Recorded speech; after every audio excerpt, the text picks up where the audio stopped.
चलिए स्टार्ट करते हो उत्तर प्रदेश स्पेशल को। एक बार थोड़ा सा मैप को मैं देख लूँ, एक तो टिक जाए और मैप में सहारनपुर सबसे पहले ऊपर, सहारनपुर इस तरीके से निकाल दिया, फिर हल्का सा डॉटेड ला करके और डेढ़ बढ़ाया, फिर नीचे गए, बिहार आ गया, ये पूरा नेपाल हो गया। ठीक है, नेपाल की पूरी बाउंड्री हो गई। फिर इधर से आते हुए इधर पे बिहार का बॉर्डर हो गया, बिहार के बॉर्डर के अंदर है, यहाँ पर बलिया निकल गया बाहर, बाहर तक निकला हुआ है। बलिया के बाद नीचे है, फिर ये आपका सोनभद्र आगे तक बन गया, सोनभद्र से फिर इधर चले गए, यहाँ से आपका आएगा ललितपुर। एमपी से हम सभी लोग जानते हैं ना, जो ललितपुर है वो मध्य प्रदेश से 3 ओर से घिरा हुआ है।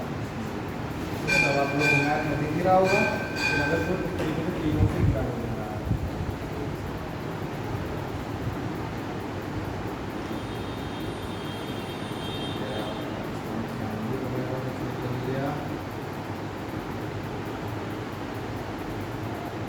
ठीक है, कुछ ऐसे है हमारा उत्तर प्रदेश का। अब इसमें क्या है कि अगर हम देखें ये वाला जो क्षेत्र है वो ये क्या है, ये हमारा ये क्या है, ये नेपाल से सीमा। ठीक है, इधर हम देखें तो इधर क्या है, इधर है बिहार। ठीक, मतलब कुछ पहले मेजर जो आप लोगों को कुछ पता होगा, इधर है नेपाल, उधर है बिहार। जहाँ पर हम जानते हैं कि हमारा हमसे काट करके उत्तराखंड को अलग किया गया है, तो नेपाल के इधर का हिस्सा क्या है, उत्तराखंड है। तो सभी लोग जानते हैं, मैंने इंडिया का मैप आपको बताया था, उत्तराखंड के बाद नेपाल शाखा, तो इधर पर दमसम उत्तराखंड है। और एक चीज़ आपने हमेशा सुन रखी होगी कि हिमाचल प्रदेश से उत्तर प्रदेश का एकमात्र जिला जो कि सीमा साझा करता है कौन है, सहारनपुर। तो मतलब कि ये क्या है यहाँ पर हिमाचल प्रदेश, देखिए ज़्यादा ऊपर निकला हुआ है, तो दैट मीन्स सहारनपुर। ठीक है, अब उसके बाद नीचे की ओर अगर हम आए तो इसलिए मैंने आपको बताया कि ललितपुर 3 ओर से मध्य प्रदेश से घिरा हुआ है। स्वाभाविक सी बात है, यहाँ नीचे क्या होगा, मध्य प्रदेश है, यहाँ भी मध्य प्रदेश, यहाँ भी मध्य प्रदेश, यहाँ भी मध्य प्रदेश, 3 ओर से घिरा हुआ है। अब ये आता है सोनभद्र। इसके साथ कंडीशन क्या है कि सोनभद्र झारखंड के साथ भी सीमा साझा कर रहा है, छत्तीसगढ़ के साथ भी सीमा साझा कर रहा है, एमपी के साथ भी सीमा साझा कर रहा है। ठीक है, तो देखिए ये झारखंड, ये है आपका सोनभद्र, तो इधर पर क्या है, देखिए इधर है बिहार, तो बिहार से बिल्कुल लगा हुआ हो जाएगा झारखंड। तो और अच्छी बात है कि यहाँ पे क्या हो जाएगा झारखंड, यहाँ पर क्या है छत्तीसगढ़, और यहाँ पर ऑलरेडी एमपी तो है ही। ठीक, तो ये कुछ मेजर डिस्ट्रीब्यूशन है। फिर हमने ये भी सुन रखा है कि जो हमारा वेस्टर्न यूपी वाला हिस्सा है उसके कुछ जिले ऐसे हैं जो कि दिल्ली एनसीआर के अंतर्गत आते हैं, मतलब कि दिल्ली से सीमा साझा करते हैं। तो उसमें से आप लोगों को 2 तो बिल्कुल से याद होंगे, नोएडा और गाजियाबाद, वो तो आप क्रॉस करिए तो दिल्ली। मतलब स्वाभाविक सी बात है कि इधर से आप इधर चले जाइए, भाई वेस्टर्न यूपी का हिस्सा है, यहाँ पर गौतम बुद्ध नगर गाजियाबाद, मतलब कि यहाँ पर लमसम क्या होना चाहिए, दिल्ली। यहाँ क्या होना चाहिए, दिल्ली। ये क्या है, दिल्ली। दिल्ली से अगर आप उत्तर यहाँ बांदा से अगर आप पकड़िए वहाँ पहुँचा चाहिए दिल्ली, तो आपको बीच में राजस्थान के भी कुछ जिले मिलेंगे, जैसे कि धौलपुर। आप भिंड मुरैना क्रॉस करिए, भिंड मुरैना क्या है, एमपी के पान सिंह तोमर वाला मुरैना। उसके आगे आप जैसे जाएंगे आपको क्या मिलेगा, धौलपुर रेलवे स्टेशन मिलेगा। अगर आप जाते हैं यहाँ से दिल्ली तो धौलपुर सफर क्रांति तो नहीं रुकती, बट वहाँ पहुँच धौलपुर में रुकती है। तो आप जाइए तो आपको धौलपुर किसका रेलवे स्टेशन है, राजस्थान का। सीधी सी बात है कि यहाँ पर आपको राजस्थान भी मिलेगा, थोड़ा सा हिस्सा राजस्थान में मिलेगा। फिर अगर फरीदाबाद देखें तो नोएडा से फरीदाबाद बाउंड्री कॉमन कर रहा है, मतलब कि आपको यहीं पे आपको हरियाणा भी मिलेगा, यहाँ पे भी हरियाणा मिलेगा, यहाँ पे भी हरियाणा मिलेगा। ठीक है, यहाँ पर राजस्थान मिलेगा। मतलब कि अब देखिए पहले कितने जो स्टेट हैं जो उत्तर प्रदेश से कॉमन हो रहे हैं। ठीक, हिमाचल प्रदेश, उत्तराखंड, बिहार, झारखंड, छत्तीसगढ़, कितने हो गए, 3, 5, 6, 7, 8 राज्य और 1 यूनियन टेरिटरी। 8 राज्य और 1 यूनियन टेरिटरी उत्तर प्रदेश से सीमा साझा कर रहे हैं। ये बात समझ में, पहला राज्य हिमाचल प्रदेश, दूसरा उत्तराखंड, तीसरा बिहार, चौथा झारखंड, पांचवा छत्तीसगढ़, छठवां एमपी, सातवां राजस्थान और आठवां हरियाणा। तो 8 राज्य उत्तर प्रदेश से सीमा साझा करते हैं, एक यूनियन टेरिटरी और एक अंतरराष्ट्रीय सीमा विवाद, ठीक है। तो एक कंट्री मैप बनाइए, मैप में लोकेट करते हुए चलो, डायरेक्ट मैप में लोकेट करते हुए चलो, मैप बनाइए अपनी, डायरेक्ट मैप में लोकेट करते हुए चलो।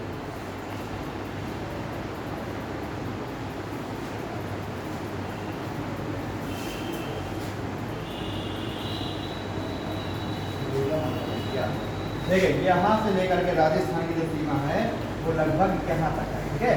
इतना क्या है, इतना हो गया राजस्थान। फिर अगर हरियाणा देखें हम, तो यहाँ से हरियाणा चालू हुआ, यहाँ तक हरियाणा है, और फिर यहाँ पर क्या हो गया, दिल्ली हो गया। यहाँ से यहाँ तक हरियाणा, और फिर वापस से यहाँ से लेकर के यहाँ तक हरियाणा। हरियाणा पहले दिल्ली के इधर में हरियाणा टच करेगा, फिर बीच में दिल्ली आ जाएगा, और फिर उधर फिर से हरियाणा, ठीक है। तो हरियाणा 2 बार हरियाणा मिल रहा है, और यहाँ पर क्या है, ये है दिल्ली,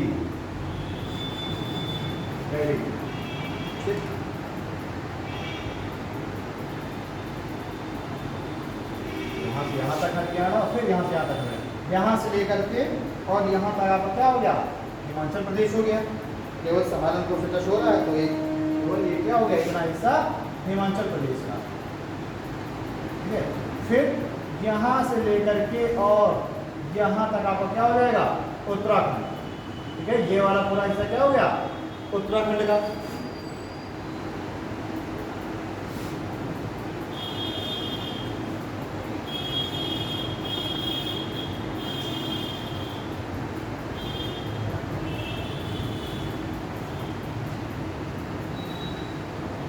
ठीक है, इतना हिस्सा किसका हो गया, उत्तराखंड का। अब देखिए यहाँ से लेकर के और यहाँ तक आपका क्या हो गया, नेपाल। पूरा यहाँ से लेकर के यहाँ तक क्या हो गया, नेपाल हो गया, ठीक है। नेपाल की अगर हम बात करें तो नेपाल हमारे साथ 538 किलोमीटर की सीमा साझा करता है। टोटल नेपाल कितना, नेपाल 538 किलोमीटर की बाउंड्री कॉमन करता है। यहाँ से यहाँ तक जो है ये क्या है, 530 किलोमीटर होगा। 7 डिस्ट्रिक्ट हैं उत्तर प्रदेश के जो इसके साथ हमारे साथ बाउंड्री बनाएंगे।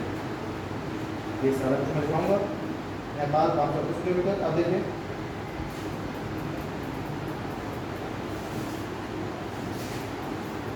पूरा यहाँ से लेकर के और यहाँ तक क्या हो गया आपका, बिहार। यहाँ से लेकर के यहाँ तक क्या हो गया, बिहार हो गया। तो इसके साथ कौन कौन से जिले कॉमन होंगे वो मैं बताऊंगा, ठीक है। तो बिहार के बाद हमने देखा यहाँ से और यहाँ तक आपका क्या हो गया, झारखंड हो गया, ठीक। इधर से लेकर के इधर तक झारखंड, इधर से लेकर के इधर तक आपका क्या हो गया, छत्तीसगढ़।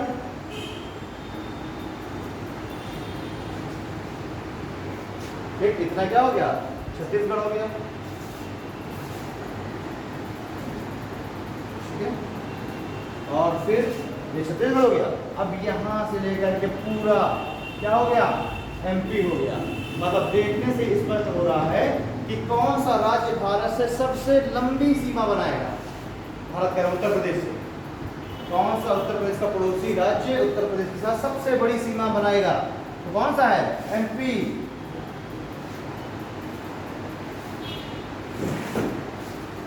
क्या हो गया क्या, तो बताओ। देखिए पहले तो आप लोग पहले मैप बनाएंगे, देखो मैं लिखवा दूंगा तो उससे कोई मतलब नहीं है, मैप बनाएंगे तो अपना क्लियर हो जाएगा।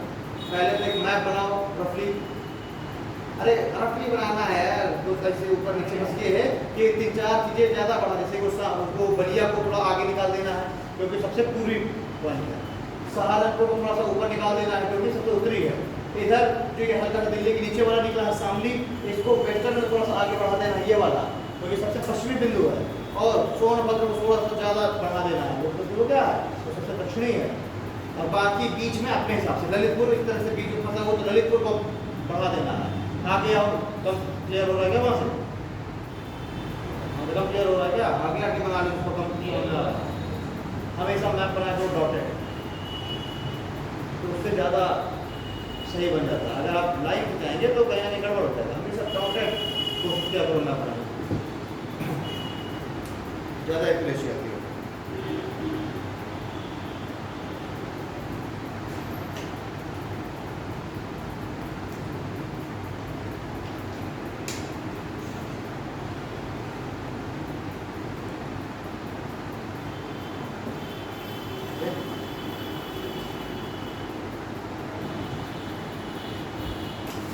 देखिए, यहाँ से एक बिल्कुल अक्षांश रेखा ऐसे गुजर रही है, एक अक्षांश रेखा इधर से बिल्कुल इसकी उत्तरी बिंदु से एक अक्षांश रेखा गुजर रही है। ये कौन सी है? ये है 30 डिग्री 24 मिनट। 30 डिग्री 24 मिनट जो अक्षांश रेखा है वो बिल्कुल उत्तर से गुजर रही है, यानी कि जो उत्तर प्रदेश का सबसे पूर्वी बिंदु है वो कौन सी अक्षांश रेखा पर स्थित है? 30 डिग्री 24 मिनट पर।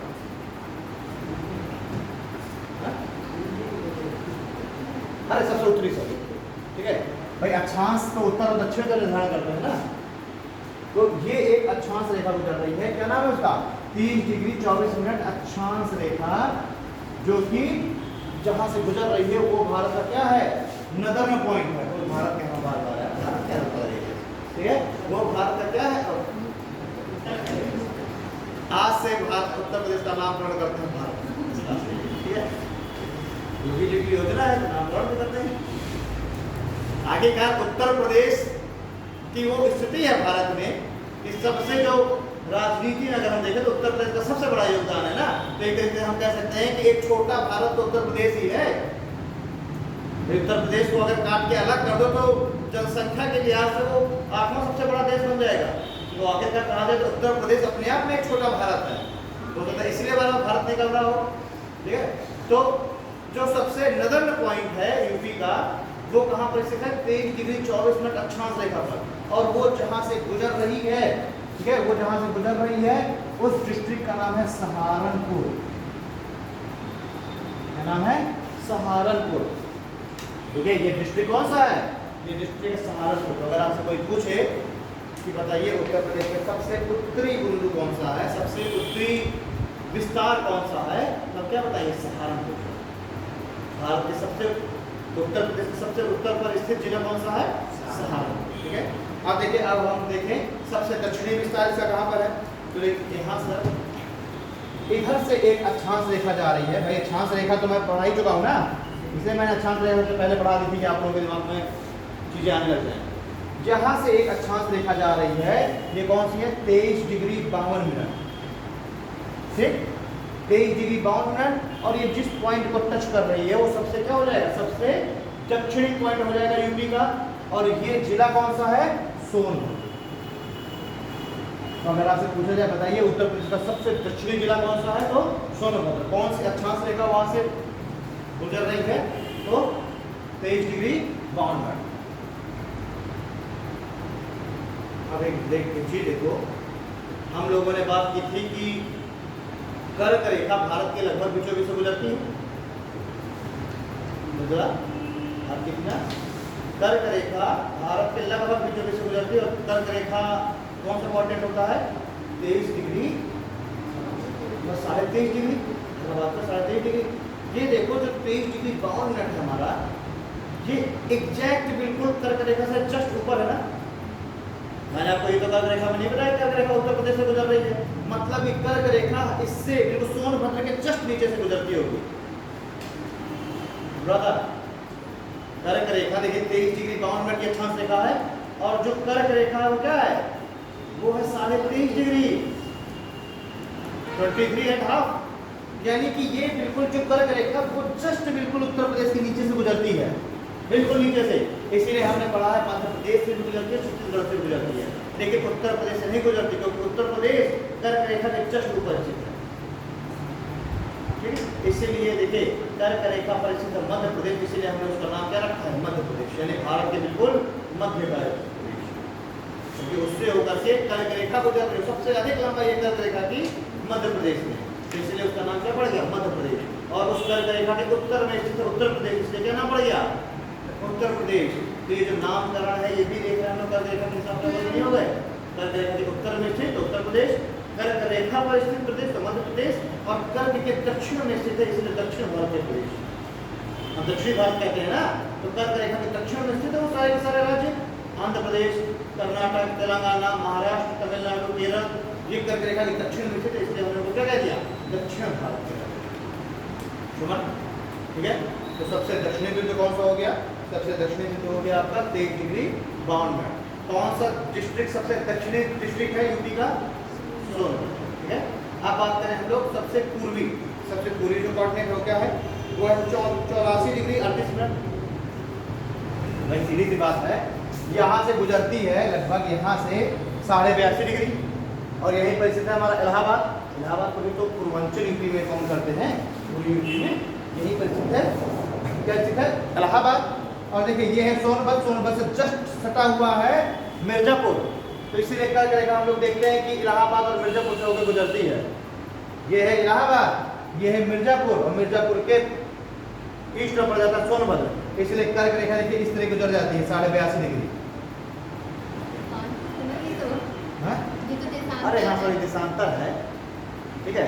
तो अब आप लोग कम से कम पकड़ तो पा रहे हैं ना, अच्छा से देशांतर बढ़ाने के बाद। तो यानी कि जो 82.5 डिग्री क्या है, देशांतर रेखा है, वो इधर से देखिए गुजर जा रही है। स्वाभाविक सी बात है कि भारत उत्तर प्रदेश का सबसे जो पूर्वी जो बिंदु है वो 82.5 से और उधरी होगा, क्योंकि और सबसे लास्ट में चले जाए तो 57 डिग्री 25 मिनट अरुणाचल प्रदेश में। यानी कि उत्तर प्रदेश का जो पूर्वी बिंदु है वो 82.5 और 97 के बीच में ही होगा। तो यहाँ से एक देशांतर रेखा गुजर रही है, कौन सी है? 84 डिग्री और क्या 38 मिनट बताया, 84 डिग्री और हाँ 38 मिनट, ठीक है। 84 डिग्री 38 मिनट जो देशांतर रेखा है वो देखिए यहाँ से गुजर रही है बिल्कुल उत्तर प्रदेश के पूर्वी छोर से, और वहाँ पर जौन सा भी पॉइंट स्थित है, जौन सा भी डिस्ट्रिक्ट स्थित है, उस डिस्ट्रिक्ट का नाम है बलिया। मतलब उत्तर प्रदेश का सबसे पूर्वी डिस्ट्रिक्ट कौन सा हो जाएगा? बलिया, ठीक है। उत्तर प्रदेश का सबसे पूर्व में स्थित डिस्ट्रिक्ट बलिया। अब बात करें उत्तर प्रदेश के सबसे पश्चिम,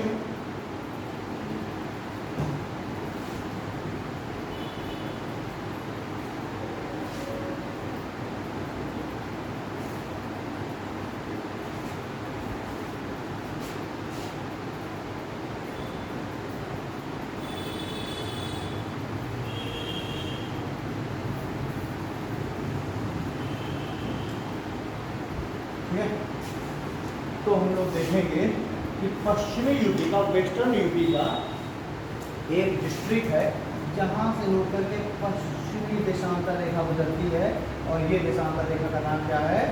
77 डिग्री 5 मिनट।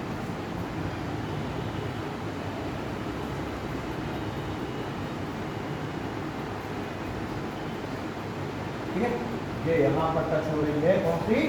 जो देशांतर रेखा है 77 डिग्री एंड 5 मिनट, ठीक है। तो ये जहां से गुजर रही है इस डिस्ट्रिक्ट का नाम है शामली। क्या नाम है? शामली। और देख रहे हैं शामली बिल्कुल हरियाणा के पास स्थित है, ठीक है। यानी यहाँ से यहाँ तक हरियाणा, मतलब कि शामली क्या हो जाएगा? हरियाणा के साथ बाउंड्री बना रहा होगा, स्वाभाविक सी बात है। बलिया किसके साथ बाउंड्री बना रहा होगा? बिहार के साथ। सहारनपुर के जस्ट ऊपर देखिए हिमाचल प्रदेश है, मतलब हिमाचल प्रदेश से सोनभद्र कहाँ है? इसे देखिए बिल्कुल छत्तीसगढ़ झारखंड, मतलब कि वो कहाँ से बना रहे हैं? वो झारखंड, छत्तीसगढ़ और मध्य प्रदेश से बाउंड्री सजा कर रहा है सोनभद्र, ठीक है। तो यहाँ पर हमारा शामली बागपत ये सब वेस्टर्न यूपी के, ठीक है, वो सब हरियाणा के साथ बाउंड्री बाउंड करते हैं।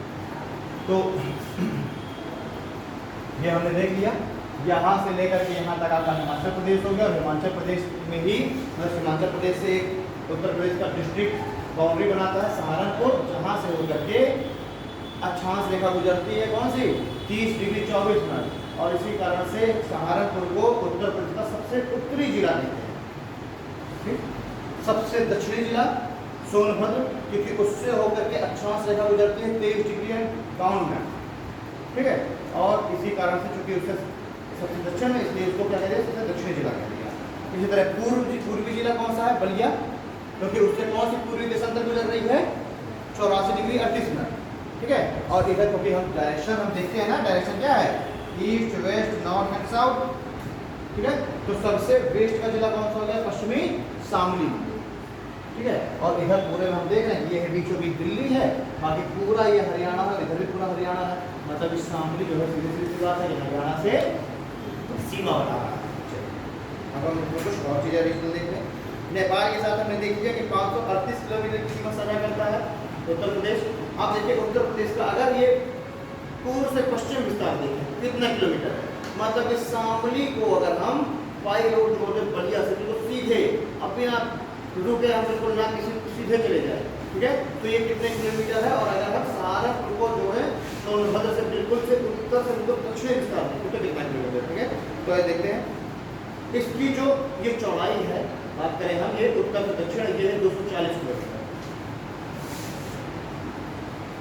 क्या है इसकी चौड़ाई कितनी है अधिकतम 240 किलोमीटर। और अगर हम बात करें इसकी लंबाई की, पूर्व से पश्चिम की है 650 किलोमीटर।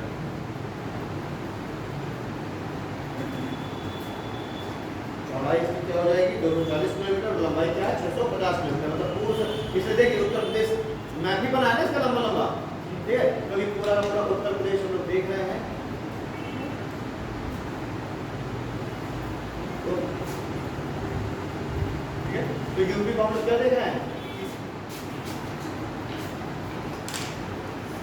यूपी को हम देखा, यूपी कैसा है, यूपी आपको लंबाई का अधिक दिख रहा है। जिस तरह से हमें भारत दिख रहा था, लंबाई चौड़ाई लगभग एक बराबर थी ना, 3214 किलोमीटर उसकी क्या थी, उत्तर से दक्षिण विस्तार, और 2935 किलोमीटर पूर्व से पश्चिम विस्तार था। ये लगभग बराबर दिख रहा था, थोड़ा बहुत अंतर है, लगभग बराबर था। पर यूपी को हम देखें कि लगभग 3 गुने का अंतर पड़ रहा है। उत्तर से दक्षिण मात्र 240 किलोमीटर, वहीं पूर्व से पश्चिम 650 किलोमीटर। और उत्तर प्रदेश को मैंने आपको बताया था, उत्तर प्रदेश क्या है, पूरा का पूरा मैदानी था, पूरा का पूरा समतल, पूरा का पूरा समतल है। मतलब कि ये उन नदियों के द्वारा लाए गए निक्षेपों में बना है।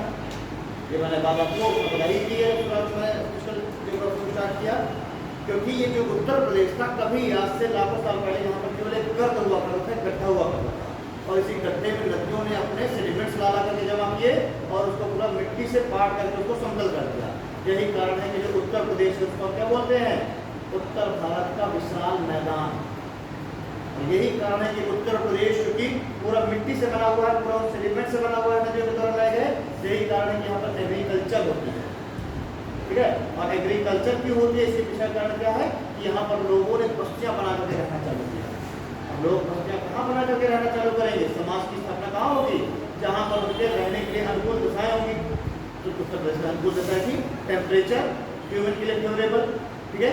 नदियाँ, भाई पानी पीने के लिए नदियाँ उपस्थित उत्तर प्रदेश में हम देख रहे हैं, नदियाँ भी पर्याप्त मात्रा में है। उच्चावच बहुत अधिक नहीं है, समतल जमीन है। समतल जमीन होने के कारण यहाँ क्या है, यहाँ एग्रीकल्चर हो सकती है। और क्योंकि नदियों के द्वारा लाए गए सेडिमेंट से इस मैदान का निर्माण हुआ है, इस कारण ये जो यहाँ की जो जमीन है वो फर्टाइल है, तो जलोढ़ मिट्टी है। अब जब हम पढ़ेंगे, जब उत्तर प्रदेश जब ये पढ़ेंगे विशाल मैदान को हम इसमें पढ़ेंगे, एक पुरानी जलोढ़, नहीं जलोढ़, पुरानी जलोढ़ बांगर और नई जलोढ़ खदक है। तो जलोढ़ और जलोढ़ मिट्टी क्या होती है, जो मिट्टी नदी के द्वारा बाहर करके लाई जा रही है पर इकट्ठी कर दी जाए, तो उसी को हम क्या कहते हैं, एल्यूवियल सॉइल या जलोढ़ होगा, ठीक है। यही कारण हमको दिख रहा है कि उत्तर प्रदेश की जनसंख्या सबसे अधिक है। भारत ऐसा तो है नहीं कि उत्तर प्रदेश में बहुत डेवलप है, इस वजह से उत्तर प्रदेश में जनसंख्या सबसे अधिक है।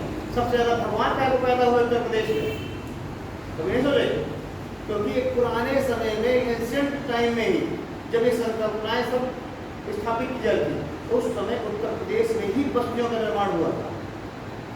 भाई अगर हम देखें इंडस वैली सिविलाइजेशन को देखें, हड़प्पा मोहनजोदड़ो देखें, तो जब पाकिस्तान भारत का हिस्सा था तो अभी वो भी तो उत्तर भारत का विशाल मैदान था। भाई ये वाला जो हमारा उत्तर प्रदेश है, इसका निर्माण किया गंगा नदी तंत्र में, आसाम के मैदान निर्माण किया ब्रह्मपुत्र नदी तंत्र में, और वो जो सारा पाकिस्तान का जो क्षेत्र है हड़प्पा मेसोपोटामिया, उसका निर्माण किसने किया, सिंधु नदी तंत्र ने। तो पहले भारत तो वही पूरा वहाँ तक फैला हुआ था, और जब जहाँ पर मानव रहेगा वहीं पर तो नई नई कंपनियाँ बढ़ेगा, वहीं तो सारी चीज़ें होगी।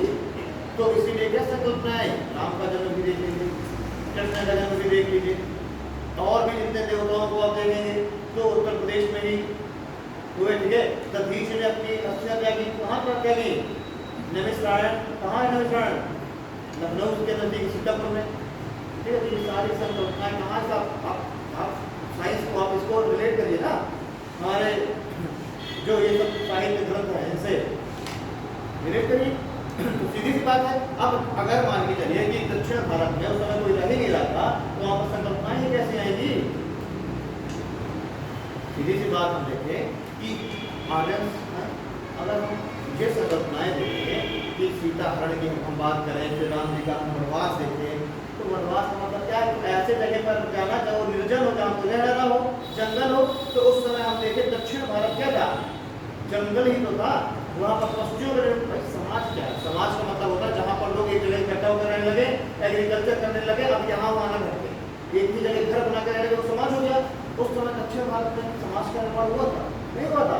वहाँ ट्राइब्स एरिया रह रही थी, वहाँ ट्राइब्स हिमालय प्रजाति के लोग जंगलों को काट रहे थे, उस जगह पर खेती करते थे, दूसरे जगह करने लगे थे, जो वनों के उत्पाद थे उस पर ही निर्भर थे। तो अगर हम संकल्पनाएं देखते हैं उस समय सीता हरण राम का वनवास, पर क्या देखते हैं वनवास मिला, तो वनवास तो मतलब चले जाते ब्राजील के जंगल में नहीं गए थे, दक्षिण भारत की ओर ही तो गए वो वनवास के लिए, क्योंकि वहाँ पर क्या था, वो निर्जन स्थान पर लोग रह नहीं रहे थे, उसको नाम दिया गया वनवास। ठीक है, संकल्पनाएं आई कि हम देखें किसकिंधा, क्या था किसकिंधा, वानर राज वाली सुग्रीव की राजधानी थी ना, यानी वानरों की जगह थी। और किसकिंधा माना जाता है कि कर्नाटक के क्षेत्र में पड़ता है, कर्नाटक तमिलनाडु के क्षेत्र में माना जाता है कि किसकिंधा जो पौराणिक जो जगह है वो वहाँ पड़ता है। अब जरा आप सोचिए, तो सोचिए तो जवाब देना। दक्षिण अगर जो उत्तर भारत का लोग दक्षिण भारत जाएंगे तो लौट के आकर के, अगर मान लीजिए टेलीविजन वगैरह ना हो और आप जाते दक्षिण भारत घूमने, मान लीजिए ये रोड को, ठीक है, ये जाता दक्षिण भारत घूमने, और दक्षिण भारत में घूम के वो मिलता है इस समय जयसूर्या से या फिर महिला जयवर्धने से या फिर और भी जो साउथ इंडियन के जो गुंडे होते हैं उनसे मिलता है। लौट के आता कि अपने घर वालों से क्या बताता, पूछा था बताओ दक्षिण भारत के लोग कैसे थे, तो क्या बताता, बिल्कुल मंत्रों के तरीके के थे, बताता ही नहीं बताएगा। ठीक है, तो मान के चलिए जो संकल्पना है ऐसी संकल्पना लिया जाती है। ठीक है, मान लीजिए उत्तर प्रदेश है, अगर वो दक्षिण भारत जा रहे हैं, वहाँ के लोगों से मिल रहे हैं, लौट के आकर के जो बताए होंगे अयोध्या में आकर ये लोग जाते हैं मंत्रों के तरीके के थे, तो संकल्पना क्या निकल गया, नहीं वानर राज, ठीक है, हनुमान बाली सुग्रीव। तो ये सारी चीज़ें अगर हम रिलेट करके देखें तो हमें समझ में आता है कि हाँ कि किस तरीके से सारी पौराणिक चीज़ें हैं। और उस समय सीधी सी बात है कि इसकी राजनीति है, अगर उस समय राजा वर्ग जो कहेगा वही तो लिखने वाले लिखेंगे कि नहीं लिखेंगे। ठीक है, तो खैर ये अलग बातें हो जाती हैं, ये सब कभी ऐसी बातें होती हैं जब कैमरा नहीं चल रहा होता है, फिर आराम से टाइम पास करना है, वो वाली बात है। ठीक है, तो मैं ये सब चीज़ें जब आप पढ़िए, फिलॉसफी को पढ़िए, ये सब चीज़ें, तो आप सोचने की मजबूर हो जाएंगे, दर्शन शास्त्र को पढ़िए कि हाँ एक्चुअली में ऐसे ही हुआ हो सकता है। भाई धर्म क्या है, धर्म तो वही है ना, फिर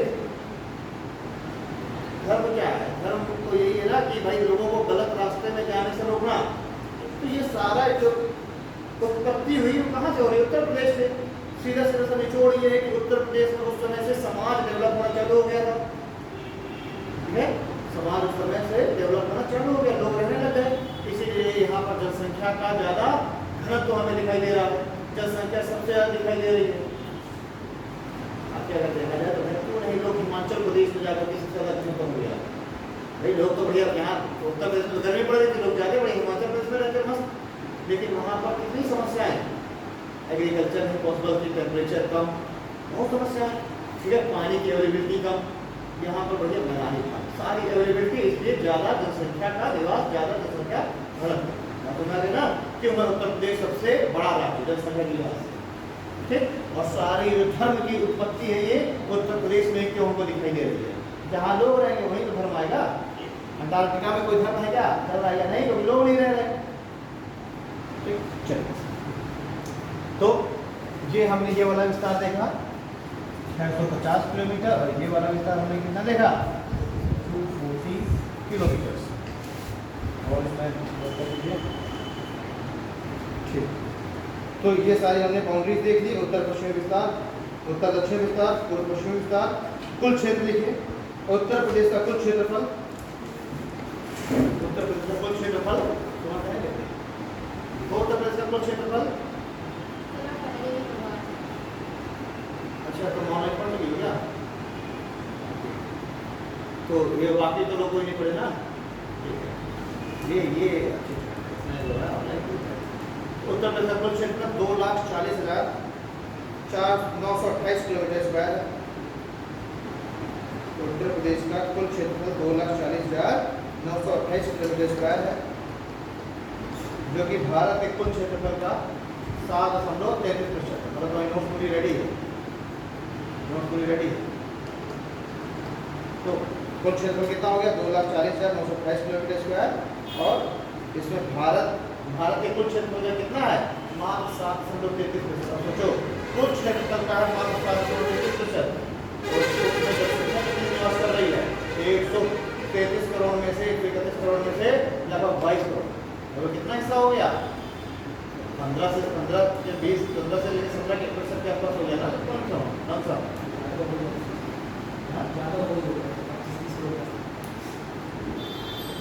अगर 100 करोड़ होगी तो होगी 20 करोड़ 20%। जनसंख्या तो टोटल 22-23 करोड़ है ना। मैं कह रहा हूँ पूरे उत्तर प्रदेश की कुल जनसंख्या प्रतिशत का कितने प्रतिशत है, तो लगभग 15% के लमसम होगी। ठीक है, आगे अब थोड़ा सा लेते हैं, हर एक जिलों के बारे में देखते हुए चलते हैं। अगर हम सोनभद्र की बात करें तो सोनभद्र भारत का एकमात्र जिला है जो कि 4 राज्यों से सीमाएं साझा करता है। कौन कौन सी, देखिए पहले मैं आपको बता चुका हूँ, सोनभद्र ये है मान लीजिए ये है पूरा सोनभद्र, ठीक है, ये है आपका झारखंड बिहार।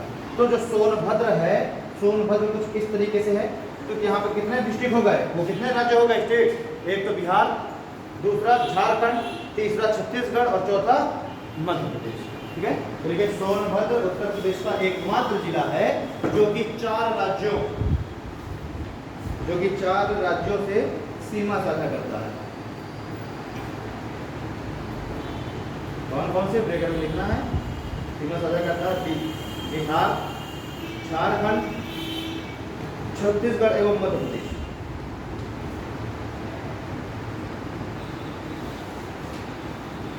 ठीक है, तो सोनभद्र 4 राज्यों से, बिहार, झारखंड, छत्तीसगढ़ और मध्य प्रदेश। वहीं अगर हम बात करें सहारनपुर की, देखिए सहारनपुर की अगर बात करें, ये है सहारनपुर, और मैंने आपको बताया कि यहाँ तक ये है, मान लीजिए ये है सहारनपुर। ठीक है, तो यहाँ पर देखिए यहाँ से लेकर के यहाँ तक का हिमाचल प्रदेश हो गया, तो सीधी सी बात है एक हो गया हिमाचल प्रदेश। ठीक है, यहाँ से लेकर के यहाँ तक आपका देखिए उत्तराखंड, पूरा यहाँ से यहाँ तक है ना उत्तराखंड, तो ये वाला हिस्सा क्या हो गया उत्तराखंड का। तो एक राज्य कौन सा हो गया उत्तराखंड, जो कि सहारनपुर से सीमा साझा कर रहा है।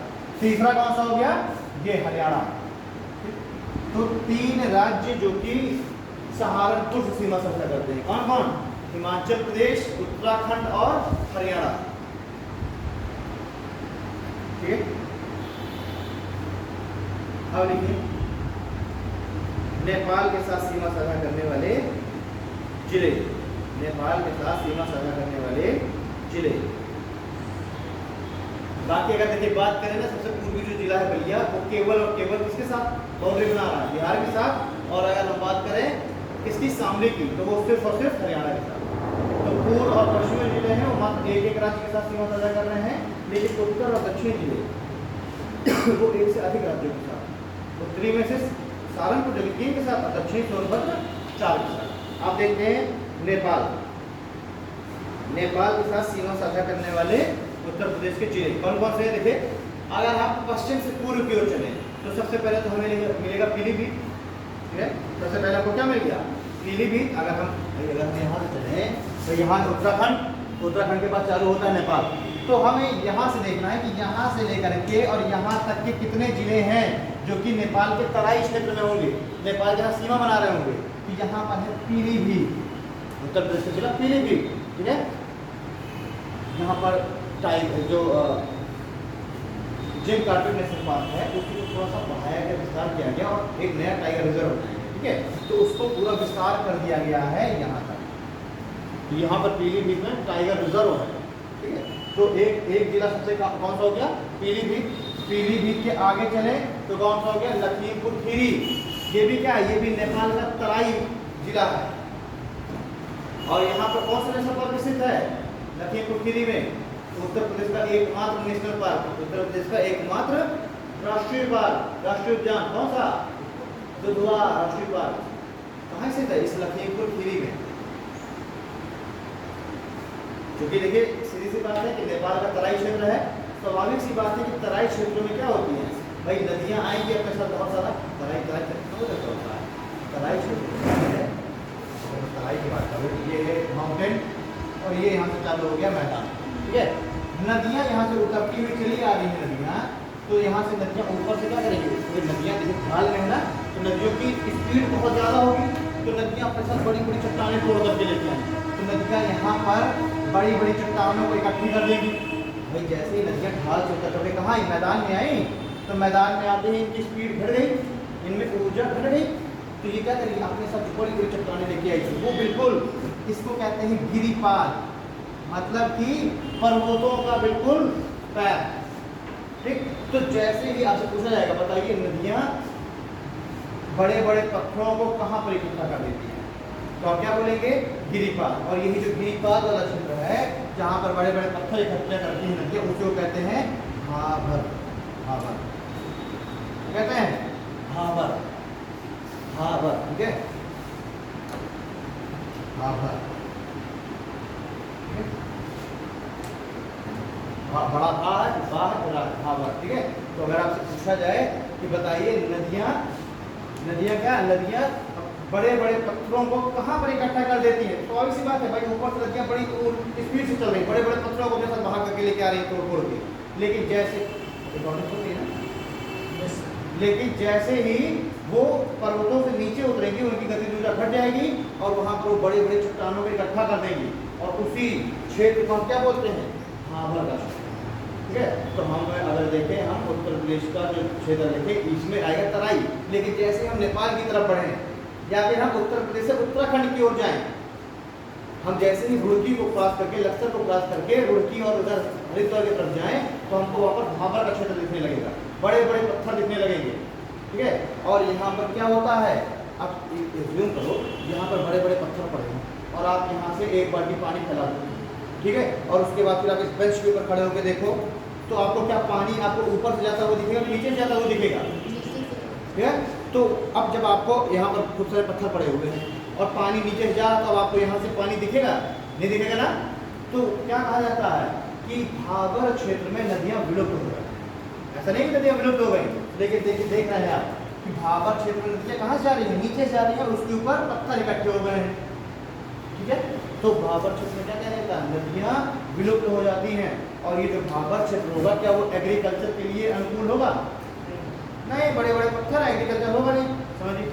आगे नदी बढ़ी, भाबर से आगे नदी बढ़ती है, तो अब यहाँ पर नदी क्या करेगी, अब नदी के पास उतनी ऊर्जा तो है नहीं कि बड़े पत्थरों को लेके आए, यहाँ पर बड़े पत्थरों को छोड़ दिए, लेकिन अभी भी चीका, सिल्ट, ठीक है, बजरी, मिट्टी, बालू, ये सबको अभी भी नदी लेकर के आएगी, और जैसे ही नदी और समतल में आई, नदी की और ऊर्जा होगी, तो इस क्षेत्र में नदी क्या करेगी, उन सभी सिल्ट वगैरह को जमा कर देगी इन क्षेत्रों में, ठीक है। और यहाँ से नदी क्या हो जाएगी, एक नदी की धारा है, लेकिन अब समतल में आप खुद ही देखो, अगर पानी आप फैलाओ, अगर ढाल होगी तो पानी इकट्ठा एक ही जगह से बहेगा, लेकिन अगर बिल्कुल समतल हो और आप पानी फैलाई, तो पानी हमसे 2-3 टुकड़ों में बढ़ जाता है, बढ़ जाता, कुछ यहाँ से बहेगा, कुछ इससे बहेगा, कुछ ऐसे बहेगा, होता कि नहीं होता, घर में देख लो ना, ठीक है। सेम यही कंडीशन यहाँ होती है, नदी जैसे ही भाबर क्षेत्र के आगे बढ़ी और उसने यहाँ पर मिट्टी, चीका, सिल्ट वगैरह जमा कर दिया, अब वो नदी क्या हो जाएगी, नदी कई भागों में बढ़ जाएगी, कई वितरकों में बढ़ जाएगी, और नदी इस तरीके से कई वितरकों में बढ़ गई। अब एज्यूम करो कि मिट्टी है, बालू, बजरी सब है, और नदी भी कई धाराओं में बढ़ती है, तो ये क्षेत्र कैसा दिखेगा, दलदली दिखेगा कि नहीं दिखेगा, दलदल समझ रहे हो ना, कीचड़ भी हो और पानी भी हो तो दलदली, तो ये वाला जो दलदली क्षेत्र है, ये क्या कहलाएगा, यही कहलाएगा तराई, यही क्या कहलाएगा, यही कहलाएगा तराई क्षेत्र। भाबर भी मैदान का भाग है, तराई भी मैदान का भाग है, पर भाबर में एग्रीकल्चर नहीं होती, बट तराई में एग्रीकल्चर का काम तो नहीं होता तराई में, बट तराई के जो क्षेत्र है वहाँ पर जंगल अपने आप उगाते हैं बड़े बड़े, आदमी तो नहीं रहेगा हल चलाने, लेकिन वहाँ पर चूंकि सारी देखिए पेड़ों के लिए सारी अनुकूल दशाएं हैं, एक तो ऊपर पहाड़ों से नदी अपने साथ बीज वगैरह भी लेके चली आ रही है, साथ ही साथ इस तराई क्षेत्र में नदी ने चीका, सिल्ट, मिट्टी वगैरह भी जमा कर दी, और पानी तो अवेलेबल है ही, तो अंकुरण के लिए सारी अनुकूल दशाएं कि नहीं। तो ये जो तराई क्षेत्र है, इस तराई क्षेत्र में बड़े बड़े पेड़ मिलेंगे आपको, घने जंगल मिलेंगे, एग्रीकल्चर तो शब्द नहीं होगा, भाबर में तो ना आपको जंगल दिखेंगे और ना ही आपको एग्रीकल्चर तो होगा ही होगा नहीं, क्योंकि भाबर में बड़े बड़े पत्थर है, मिट्टी तो है नहीं, तो इसलिए वहाँ पर आपको जंगल नहीं दिखेगा भाबर में। अगर आप जाएँ उधमपुर से आप क्रॉस करें जम्मू कश्मीर, उधमपुर जब आप ट्रेन आपकी निकलेगी, नीचे आपको दिखेगा पुल, पुल के ऊपर जब ट्रेन जाएगी तो वहाँ पर एक वहाँ की एक लोकल एक नदी है, तो बरसात में पानी आता है उसमें, तो देखोगे कि वो नदी एक्चुअली में वो नदी नीचे से बह रही है, लेकिन आपको लगेगी नदी है नहीं, पहले हमने भी सोचा नदी नहीं है, लेकिन बाद में जब फिर से ट्रेन आगे जाती है वो नदी से घूम करके दिखती है, पैरेलल से चलती है, तो वहाँ से नदी दिखने लगती है। और जब ट्रेन जो है पुल के ऊपर से जा रही होती है तो नदी आपको बिल्कुल नहीं दिखती, हमेशा की नदी सूख चुकी है। क्यों? क्योंकि वो बिल्कुल माउंटेन के बिल्कुल नीचे का क्षेत्र था, भाबर का क्षेत्र, बड़ी बड़ी चट्टानें वहाँ पर इकट्ठी थी और पानी उसके नीचे से बह रहा था, लेकिन जैसे ही फिर ऐसे ट्रेन जा रही है और नदी से घूम करके पैरेलल चलने लगी, तो वहाँ पर क्या है, वहाँ पर अब चूंकि बड़े बड़े चट्टानें जब पीछे छूट गई तो वहाँ पर नदी अपने आप पीछे दिखने लगी। उस समय से जियोग्राफी का इतना नॉलेज नहीं था, ठीक है। अब समझ में आता है कि क्यों वहाँ पर नदी नहीं दिख रही थी, क्यों दोबारा से नदी दिखने लगी, ठीक है। तो ये जितने भी हमारे नेपाल से सटे हुए जिले हैं ये सारे के सारे कैसे हैं, तराई क्षेत्र। ये बात समझ में आई?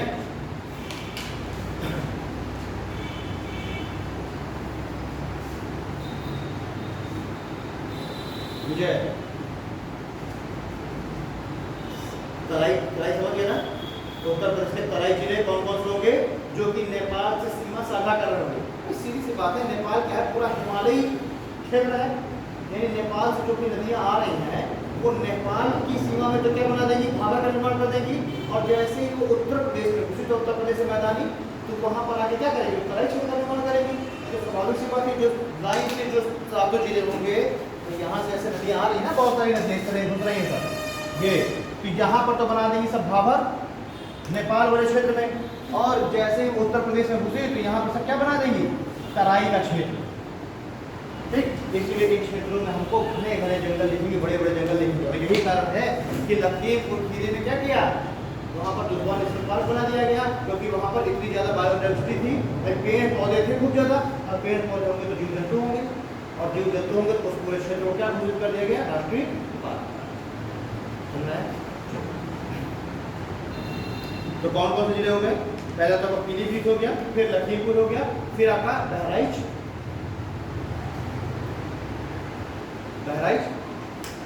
क्रम से मिल पा, बहराइच के बाद श्रावस्ती,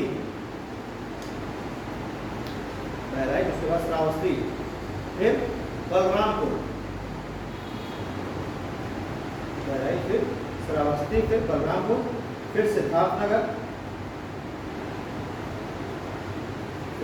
और उसके बाद महाराजगंज, फिर ठीक है। तो देखिए महाराजगंज बिल्कुल से ये अंतिम वाला जिला है, और जब अंतिम जिला होगा तो सीधी सी बात है कि बिहार के साथ बाउंड्री कॉमन कर रहा है कि नहीं कर रहा है, बिहार के साथ भी सीमा बना रहा है ना, तो महाराजगंज नेपाल और बिहार दोनों के साथ सीमा बना रहा है, ठीक। जब हम पश्चिम से पूर्व जाएंगे तो सबसे पश्चिमी जिला जो कि नेपाल से सीमा बना रहा है कौन सा होगा, महाराजगंज।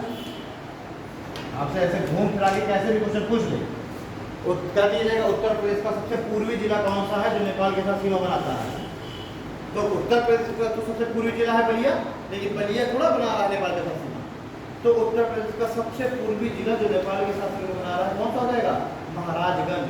और महाराजगंज जो है देखिए चूंकि सबसे पूर्व है इसलिए इधर नेपाल से भी जुड़ रहा है और पूर्व से बिहार से जुड़ रहा है।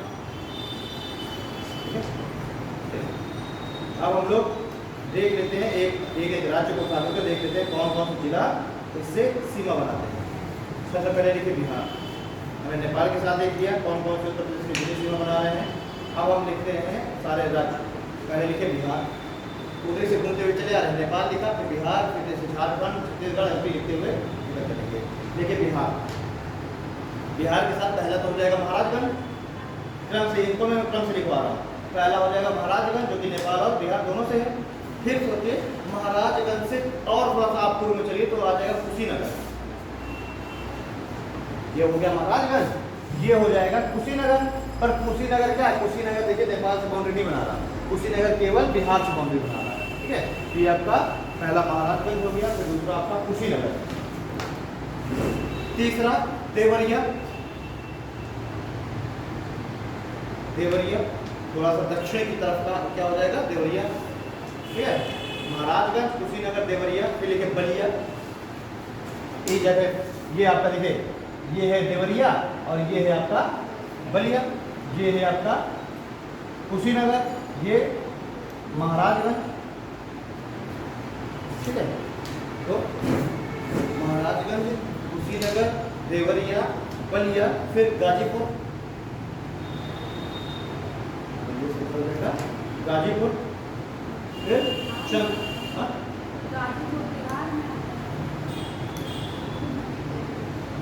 गाजीपुर से एक ट्रेन चलती है तो उसका नाम है मधुशाला एक्सप्रेस।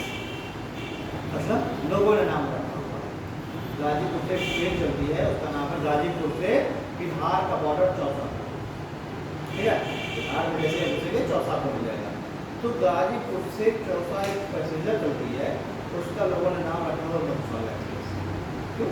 क्योंकि लोग मधुशाला का पान करें, बिहार में तो बैन है, तो लोग क्या करते हैं, चौसा से पकड़ते हैं ट्रेन। ठीक है, और आते हैं कहाँ? गाजीपुर। गाजीपुर यूपी का बॉर्डर है। गाजीपुर बिल्कुल है यूपी का जिला, लेकिन बिल्कुल से गाजीपुर है, उसके बाद तुरंत चौसा नदी है।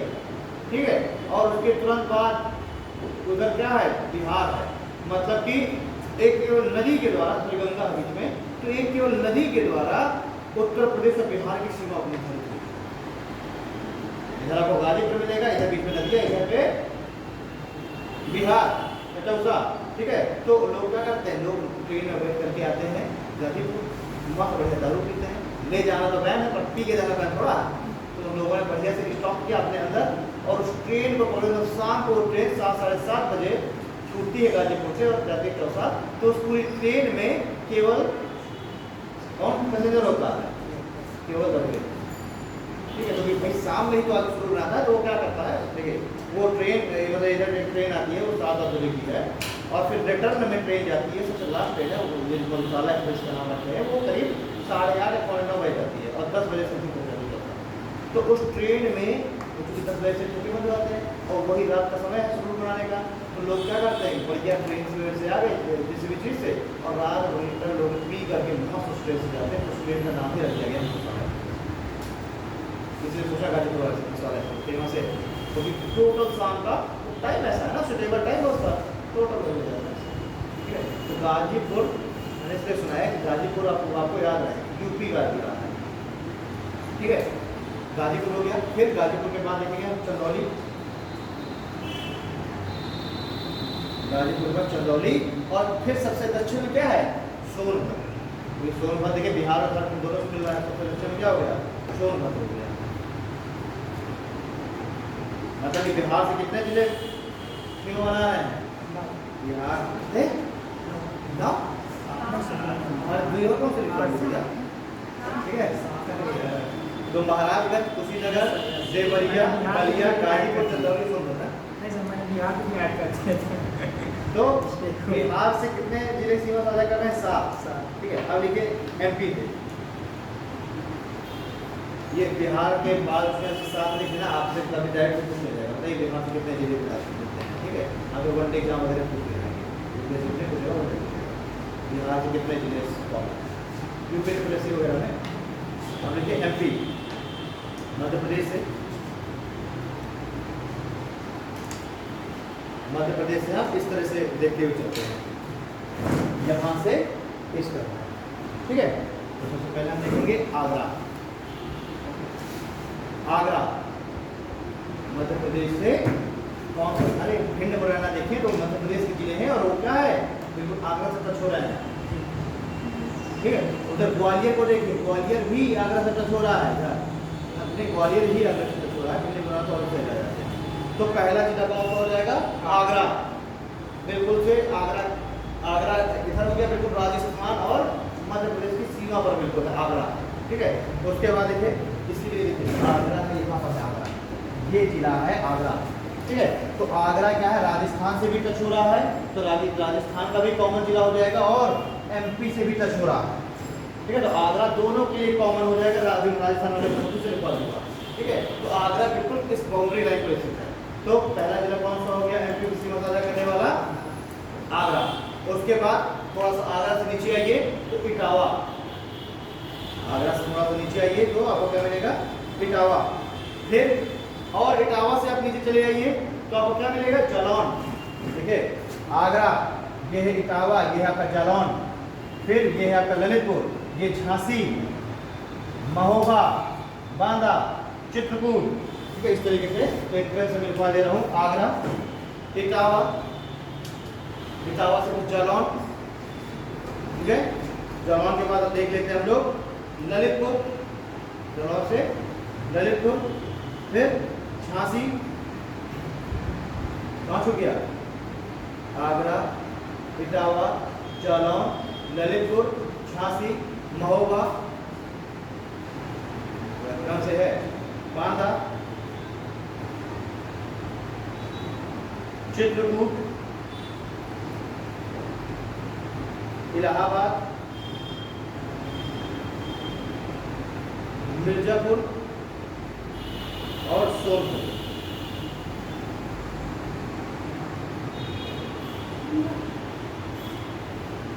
मिर्जापुर और सोनभद्र। तो एमपी से कितने डिस्ट्रिक्ट कॉमन हो रहे हैं? एमपी से कितने डिस्ट्रिक्ट सीमा बना रहे हैं? 11, ठीक है। तो एमपी से एक तो हमें सबसे बड़ी सीमा ज्यादा हो रही है और दूसरा सबसे ज्यादा जिले एमपी से बाउंड्री बना सीमा बना, ठीक है। आगे राजस्थान,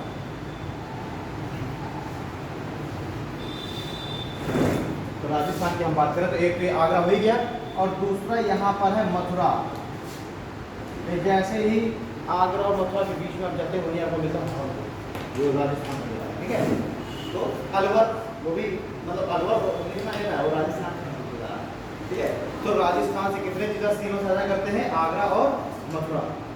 मैं बताया हूँ कि एमपी का वो राजस्थान का कौन सा जिला उत्तर प्रदेश के मथुरा रायगढ़ से मिलता है, तो इसलिए मैंने बता दिया अलवर, वो राजस्थान में, ठीक है। तो उसमें आप अलवर नहीं लिखा, लिखिए राजस्थान। राजस्थान से उत्तर प्रदेश के 2 जिले आगरा और मथुरा सीमा बनाते हैं। फिर लिखिए हरियाणा, राजस्थान के बाद होता है हरियाणा। हरियाणा लिखिए, एक तो आपको ये दिख रहा है मथुरा, मथुरा राजस्थान से भी कॉमन है और उधर हरियाणा से भी कॉमन है। जिस तरीके से आगरा एमपी और राजस्थान दोनों से कॉमन है, उसी तरीके से मथुरा, मथुरा कॉमन किससे किससे है? राजस्थान से भी कॉमन है और हरियाणा से भी कॉमन है, ठीक है। मथुरा से आप आएंगे तो उधर फरीदाबाद वगैरह जो है वो टच करेगा, ठीक है, पानीपत वगैरह। तो कौन सा पहला कौन सा होगा? मथुरा। फिर लिखिए अलीगढ़, हरियाणा से बाउंड्री बनाने वाला मथुरा, फिर अलीगढ़, फिर गौतम बुद्ध नगर, गौतम बुद्ध नगर, फिर बागपत, क्या हो गया? गौतम बुद्ध नगर, जिसमें ग्रेटर नोएडा में पढ़ते हो, गौतम बुद्ध नगर का एक पेज, ठीक है। गौतम बुद्ध नगर, फिर बागपत,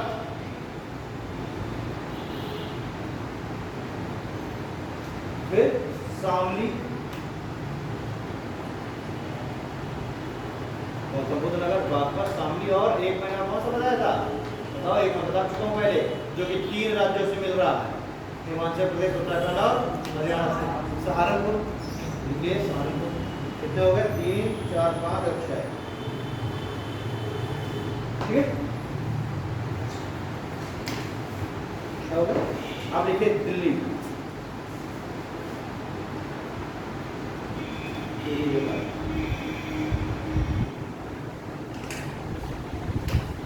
दिल्ली के साथ गाजियाबाद और गौतम बुद्ध नगर, गाजियाबाद और गौतम बुद्ध नगर,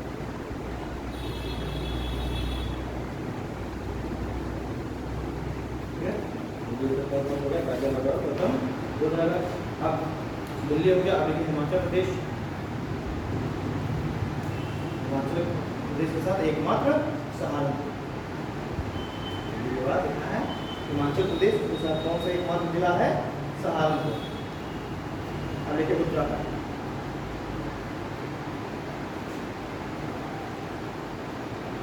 कल हम लोग बात करेंगे उत्तर प्रदेश की जनजाति के बारे में। उत्तर प्रदेश की जनजातियाँ क्या, मतलब कह रहा हूँ कि कल पूरे भारत की जनजाति की बात करेंगे, तो उसमें से हम उत्तर प्रदेश वाले को शॉर्टलिस्ट कर लेंगे, अलग से देख लेंगे। और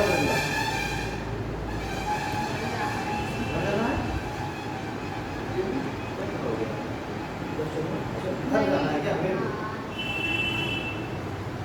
जगह मतलब घूम जाना है, तो यहाँ पर तो अकेले रहते क्या वहाँ पर भी होगा। ठीक है, तो आज वही कुछ होगा रात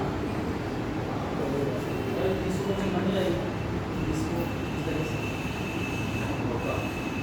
हो जाएगा ना। चलिए नहीं 30 को तो बंद हो जाएगी ना 30 शुरू के बाद है वैसे अभी तक तो सबसे पहले बन गई है कि 30 के बाद तो मतलब जाहिर है मतलब आप हमारा अंतिम दिन आप मतलब वाकई में मतलब कोचिंग में ही अंतिम दिन है, हाँ मतलब बांधा में भी अंतिम दिन। ठीक है, जा रहे हो तो कोचिंग में मैं सोच रहा था कि वो ये शेड्यूल बंद हो जाएगा आज या कल से, मतलब वहाँ आ जाता मुझे और एग्जाम का कहता हूँ एग्जाम के बाद आएंगे। ऐसे नहीं है कोई सर।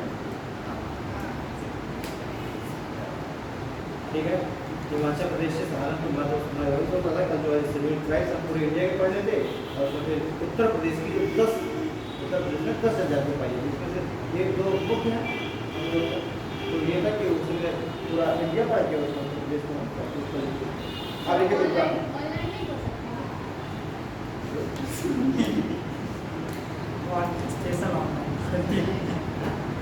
स्पेशल ऑनलाइन ये यूट्यूब में अपलोड हुआ और इससे जो है ऑनलाइन, लेकिन ऑनलाइन मुझे लगता नहीं ऑनलाइन जो है वो जिस हिसाब का ऑनलाइन बहुत तेज ग्रो किया था बट वो चीज़ नहीं है ऑनलाइन।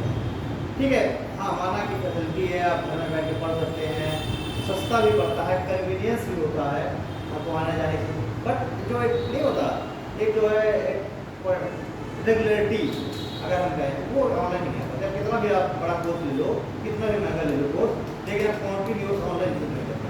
भाई जिस समय आपकी क्लास का समय होगा ना 8 से 10 उस समय आपके पास 10 काम आ जाएंगे, फिर तुमको तुम्हारे पास चूँकि वो है मौका है कि तुम उसको बाद में देख लो, इसलिए तुम उसमें तुम क्या करोगे कि चलो इस क्लास को शाम को देख लेंगे, शाम को आपका उस दिन छूट गया, अगले दिन से यही समस्या है 3-4 दिन जब क्लास छूट जाती है तो फिर आप कभी इकट्ठा बैठे 10 घंटे की क्लास अटेंड नहीं कर पाओगे, और फिर वो क्या होगा वो छूटता ही चला जाएगा।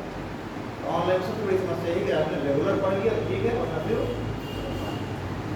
ठीक है, और जब आपका टीचर से इंटरेक्शन नहीं होगा तो फिर थोड़ा सा और भी कम, भले ही आप कुछ ना पूछो लेकिन अगर टीचर से इंटरेक्शन हो रहा है सामने टीचर है तो वो एक अलग चीज होती है। तो ठीक है, मुझे ना ऑनलाइन मैंने कोशिश किया ऑनलाइन पर मुझसे मैंने चैनल लगाने 5 से 7 वीडियो डाले आंसर इसकी कंटिन्यू करूँगा बट मैं ब्रॉडबैंड वगैरह सब मेरे पास वही सब मैंने 5-6 वीडियो अपने एक चैनल बनाया मैंने बनाने की उसके बाद फिर वो सब एक दो दिन पीछे डिले हो गया, कुछ काम वगैरह आ गया, जैसे ही 2-4-6 दिन डिले हो गया तो फिर वो आलस आने लगता है। अगर रेगुलर आप पढ़ते रहिए तो आलस नहीं आता, अगर बीच में डिले हो गया आप लिखिए उत्तराखंड तब तो इसके लिए क्लियर करना पड़ेगा। उत्तराखंड के कौन कौन से डिस्ट्रिक्ट हैं? सहारनपुर, मुजफ्फरनगर, बिजनौर, मुरादाबाद, रामपुर, बरेली एवं पीलीभीत। तुम्हारा अचानक से काम किया जाएगा पहले से काम मुरादाबाद, रामपुर, बरेली और पीलीभीत। ठीक है, अब हमें लिखना है NCR रीजन में शामिल डिस्ट्रिक्ट। हम दिल्ली और उसके आसपास का जो क्षेत्र है उसको नेशनल कैपिटल रीजन बोलते हैं ना, दिल्ली NCR बोलते हैं। और दिल्ली NCR को भी जिसने ऑनलाइन लगातार पढ़ा होगा तो उसमें संघ शासित क्षेत्रों में मैंने पढ़ाया था। दिल्ली NCR कुछ स्पेशल प्रोविजन मिले हुए हैं, कुछ अलग कुछ आर्टिकल्स में उसके बारे में जिक्र किया गया था, मैं पढ़ा वो वाला था संघ शासित क्षेत्र जब मैंने पढ़ाया था। मैंने आर्टिकल 239A और आर्टिकल 239A भी बताया है, दिल्ली NCR रीजन के बारे में अलग प्रोविजन। ठीक है, खैर उसको देख लेना और उसमें बीच में पढ़ा होगा उसको कभी होगा तो तो उसमें अब हमें देखना है नेशनल कैपिटल रीजन में शामिल जिले, नेशनल कैपिटल रीजन में शामिल जिले। ठीक है, तो जो दिल्ली एनसीआर है वो दिल्ली और 24 जिलों से मिलकर के कहलाता है Delhi NCR. National capital region Delhi को मिला करके दिल्ली की टेरिटरी हो गई और 24 जिलों को मिला करके, और ये जो 24 जिले हैं 3 प्रदेशों से मिला करके, उत्तर प्रदेश के भी कुछ जिले हैं, हरियाणा के भी कुछ जिले हैं और कुछ जिले राजस्थान के हैं। तो टोटल मिलाकर के 24 जिले और दिल्ली जो यूनियन टेरिटरी है इनको मिला करके national capital region Delhi NCR का हमने क्या किया है, निर्माण किया है। ठीक है, मतलब हमने एक क्षेत्र को मान लिया कि ये क्षेत्र क्या होगा, दिल्ली एनसीआर कहलाएगा, और उस सर्किल के अंदर जितने भी जिले आएंगे वो सभी को हम क्या कह देंगे, एनसीआर डिस्ट्रिक्ट। ठीक, क्या होता है, कुछ स्पेशल प्रोविजन मिलते हैं डेवलपमेंट के लिए। इन ये जो एनसीआर रीजन में जितने क्षेत्र आ जाएंगे, एक तो कैपिटल है हमारी दिल्ली, तो उसके आसपास के जो क्षेत्र जो उस एनसीआर रीजन में आएंगे उनका भी डेवलपमेंट तेजी से होगा। इसलिए हम देखें तो उससे एनसीआर के जो जिले हैं जैसे गाजियाबाद, नोएडा वगैरह, इनका डेवलपमेंट अन्य जिलों के मुकाबले ज़्यादा तेजी से हुआ है, क्योंकि दिल्ली एनसीआर का है। ठीक है, तो दिल्ली एनसीआर में लिखना हमको, दिल्ली एनसीआर में दिल्ली सहित 24 अन्य जिले शामिल हैं, जिसमें से उत्तर प्रदेश के 8, यूपी लिख करके ब्रैकेट में 8, जिसमें से यूपी के 8, हरियाणा के 14 और राजस्थान के 2 जिले। उत्तर प्रदेश के 8, हरियाणा के 14 और राजस्थान के 2 जिले हैं। आप लोग यहाँ पे देख सकते हैं कि भाई ये है राजस्थान, ये है हरियाणा, ये है दिल्ली, यहाँ पे फिर से हरियाणा है, तो पूरा ये वाला क्षेत्र इस तरीके से हमने क्या कर दिया, दिल्ली एनसीआर। तो दिल्ली तो है ही, दिल्ली को सेंट्रल में रख करके हमने एक सर्किल इमेजिन कर लिया। ठीक है, तो उसके आसपास के जितने जिले होंगे सब किसमें आ जाएंगे, ये सारे जिले दिल्ली एनसीआर के अंतर्गत आ जाएंगे। तो इसमें देख रहे हैं हम लोग राजस्थान के भी, देखिए थोड़ा सा राजस्थान से उधर रहा है ना, तो जो जिले यहाँ पर होंगे राजस्थान के 2 जिले, ठीक है, जैसे अलवर और भरतपुर, तो ये हो जाएंगे राजस्थान के जिले जो कि दिल्ली एनसीआर में शामिल है। फिर यहाँ पर देखिए हरियाणा के कुछ जिले हो जाएंगे, ये यहाँ पर हरियाणा के कुछ जिले हो जाएंगे। ठीक है, यहाँ पर हरियाणा के कुछ जिले हो जाएंगे, तो कितने हैं टोटल, 14, और बाकी ये वाले उत्तर प्रदेश के यहाँ पर जिले होंगे। ठीक है, तो उत्तर प्रदेश के 8, हरियाणा के 14 और राजस्थान के 2 जिले। आप देखते हैं उत्तर प्रदेश के कौन कौन से जिले शामिल हैं दिल्ली एनसीआर के अंतर्गत। पहला गौतम बुद्ध नगर, गौतम बुद्ध नगर, दूसरा गाजियाबाद, गौतम बुद्ध नगर, दूसरा गाजियाबाद, तीसरा हापुड़, गौतम बुद्ध नगर, गाजियाबाद, हापुड़, बुलंदशहर,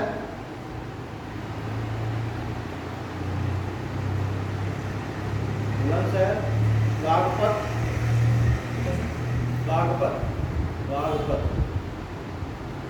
ये गौतम बुद्ध नगर, गाजियाबाद, हापुड़, बुलंदशहर, बागपत।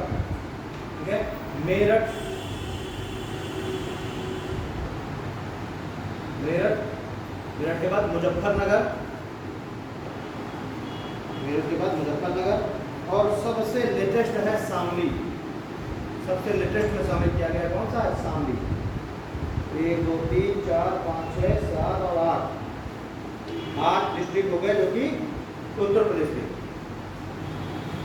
सबसे लेटेस्ट में कौन सा शामिल किया गया है, शामली। अब देखिए हम लोग सबसे बड़े जिले क्षेत्रफल के लिहाज से, हेडिंग डालिए क्षेत्रफल के लिहाज से सबसे बड़े जिले, क्षेत्रफल के लिहाज से सबसे बड़े जिले, क्षेत्रफल में सबसे बड़े जो जिले हैं उत्तर प्रदेश के, उनको लिखना है। तो देखिए घटते हुए क्रम में हम लिखेंगे, तो है ना, घटते हुए क्रम में लिखेंगे एक्स, फिर ये वाई, फिर ये जेड, फिर ये, ठीक है, इस तरीके से। ठीक, डिसेंडिंग ऑर्डर में। तो सबसे बड़ा लखीमपुर खीरी,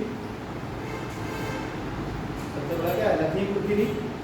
बस लखीमपुर खीरी में उसका एरिया लिख लो 7680 किलोमीटर स्क्वायर, ब्रैकेट में लिख लो 7680 किलोमीटर स्क्वायर। ठीक है, दूसरे नंबर पे है सोनभद्र, तीसरे नंबर पर है हरदोई, हरदोई, लखीमपुर, सोनभद्र, हरदोई, फिर सीतापुर, फिर प्रयाग। ठीक है, 5 हम देख ले रहे हैं तीसरे क्रम में।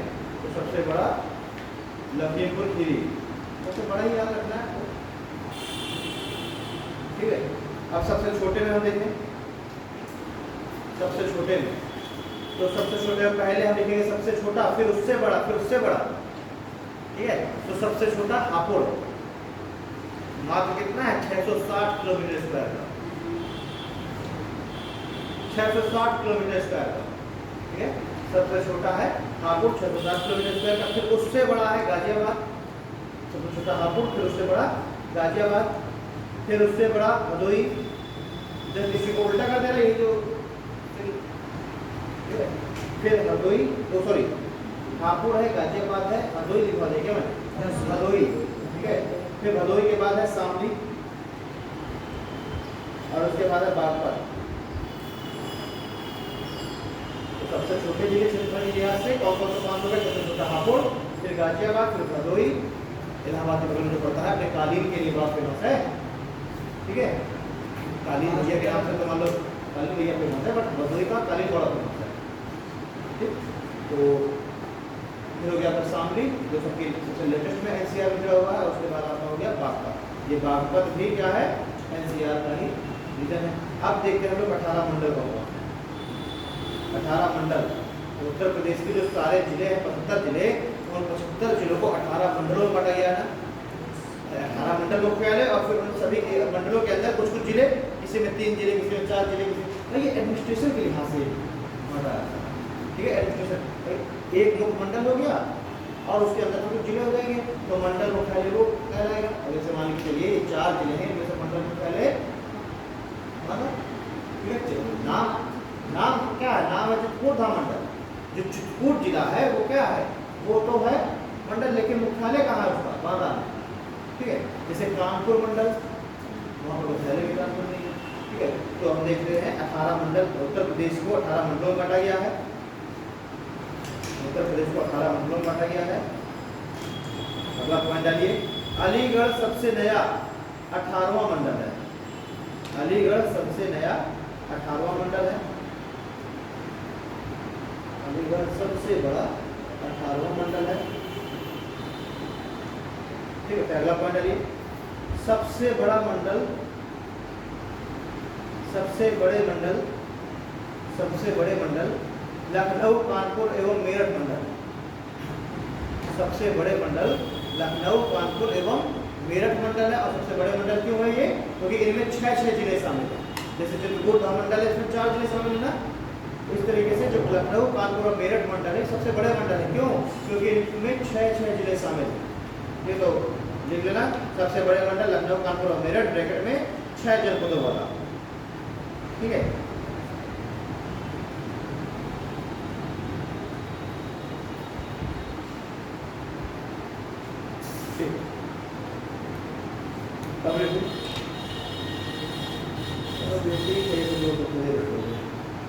ये लिखवाना है क्या? किस मंडल मुख्यालय का क्या नाम है?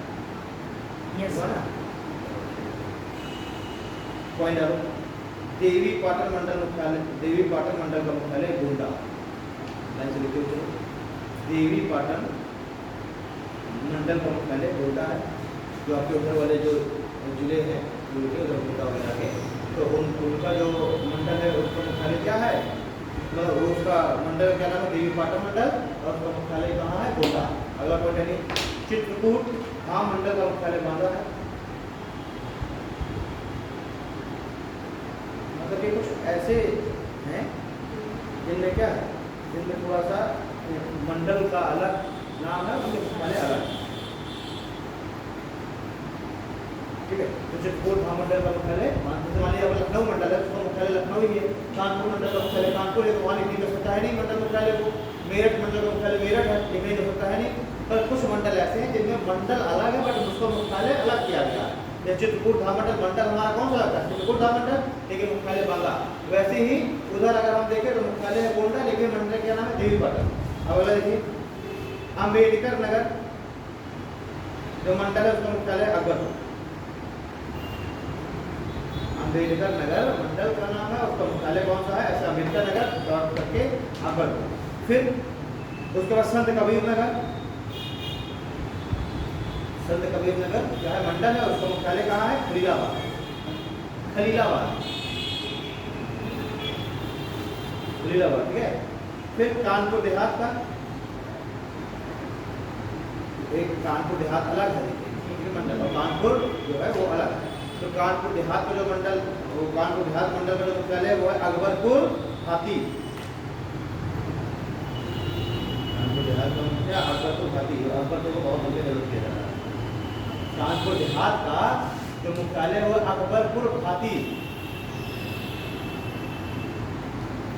ठीक है। अगला लिखिए फर्रुखाबाद, फर्रुखाबाद का फतेहगढ़,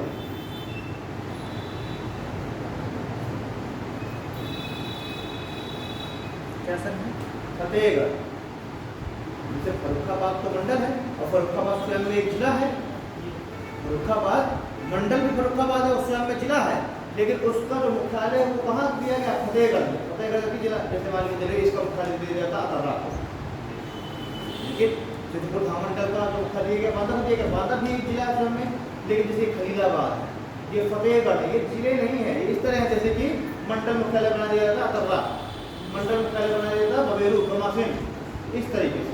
बट इनको क्या किया गया, डेवलप, जैसे अकबरपुर है तो इसको डेवलप किया गया, जिला नहीं है अकबरपुर, बट अगर तुम जाओगे कानपुर से और ये जाओ तो जो हाईवे किनारे पे तुमको मिलेगा वो अकबरपुर मिलेगा, और अकबरपुर को बहुत बेहतरीन डेवलप किया गया है, ठीक है। तो ये जो है ये क्या मंडल मुख्यालय बनाया गया। अगला देखिए फर्रुखाबाद फतेहगढ़ हो गया। फिर कुशीनगर, कुशीनगर, कुशीनगर भी स्वयं में एक जिला है और वो क्या है, मंडल भी है, लेकिन इसका जो मुख्यालय बनाया गया है ये बनाया गया पटरौना, पटरौना, पटरौना, ठीक है। कुशीनगर का मुख्यालय कहाँ बनाया गया, पटरौना, ठीक है। अब बात करते हैं अमेठी, अमेठी भी स्वयं में जिला है और क्या मंडल भी है, उसमें 4-5 जिले शामिल है। उसका अमेठी का मुख्यालय बनाया गया है गौरीगंज, अमेठी का गौरीगंज। उसी तरह बात करें कौशाम्बी, कौशाम्बी का मंझनपुर,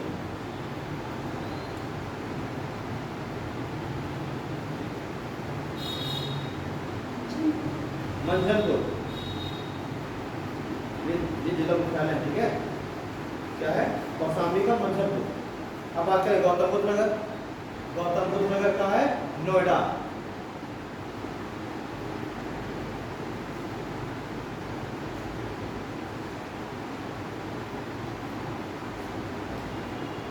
गौतम बुद्ध नगर नोएडा, और सिद्धार्थ नगर का नौगढ़, सिद्धार्थ नगर क्या हो गया, नौगढ़, ठीक है। अब लिखते हैं प्रदेश का नाम ऑब्लिक चिन्ह ऑब्लिक राजधानी, प्रदेश का नाम मतलब क्या क्या नाम कब कब रहे, फिर उसके चिन्ह क्या है कुछ प्रमुख, और राजधानी कब कब क्या क्या रही, ठीक है। अभी तक हम लोगों ने शुक्ल विस्तार देखिए, पड़ोसी राज्य, पड़ोसी देश, ये सारे देखिए। फिर हमें देखिए कुछ मंडल, मंडल अलग है और उनका मुख्यालय अलग है। देवी पाटन मंडल का मुख्यालय वो अलग है और चित्रकूट धामंडल का मुख्यालय बांदा अलग रहा, ठीक है। फिर हमने देखे कुछ जिले और उसके मुख्यालय देखे, कुछ जिले और उनके मुख्यालय से अलग। और ये का जो मुख्यालय है वो दिव्यापुर है, और ये जिला है उसका मुख्यालय दिव्यापुर है, और ये मुख्यालय दिव्यापुर बनाया गया, नहीं दिव्यापुर कलेक्ट्रेट बनाया गया, मुख्यालय नहीं बनाया गया। और ये जिला जानते हो ना आयोग ने बनाया था, तो और ये जिले का पहले मुख्यालय हुआ था दिव्यापुर, अब सिर्फ कलेक्ट्रेट रह गई है, मुख्यालय और ये बना दिया गया, ठीक है। वो नहीं केवल बाकी के जो जिले हैं वो लिखवा दिए, उनके मुख्यालय अलग है, बाकी दो मंडल के मुख्यालय अलग है। अब हम लोग अगला आप लोगों ने समझ गया कौन कौन सा प्रदेश का नाम, चिन्ह और राजधानी। लेकिन